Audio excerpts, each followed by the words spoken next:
پیش از بازی دسته استقلال تاجیکستان در دوره چهارم سبقت انتخابی جام کنفدراسیون فوتبال آسیا با تیم نفت الوسط عراق روز 11 اپریل در مهمانخانه هیئت ریجنسی دوشنبه نشست خبری دایر شد.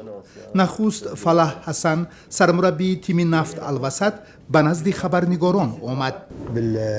ما الان دو هدف داریم. یک هدفمان در جام کنفدراسیون فوتبال آسیا موفق گشتن است. هدف دیگری ما پیروز شدن در مسابقات قهرمانی عراق می باشد.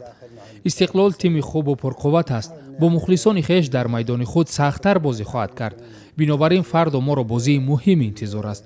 بازی هم برای ما و هم برای رقیبمان وزنین می شود.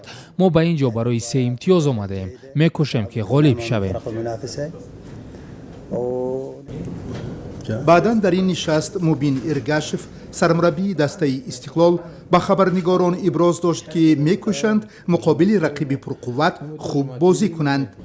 بعد باخت‌های پیهم باشگاه ما و منتخب ملی کشور من فکر میکنم که بازی فرداینه تماشاباب خواهد شد. متاسفانه دو بازیگر کلیدی ما نوریدین دورانوف و اهدم نظروف که کارت‌های برزیاد زرد گرفتند در این بازی شرکت نمی‌ورزند ولی جایگزین آنها هستند. ما می‌خواهیم برای باختمان در مهمانی از رقیبمان انتقاد بگیریم و خود را در نزد مخلصانمان سفید کنیم. بازی میانی دسته های استقلال و نفت الوسط روز سه‌شنبه 12 اپریل در ورزشگاه مرکزی شهر دوشنبه ساعت 19 شروع می شود.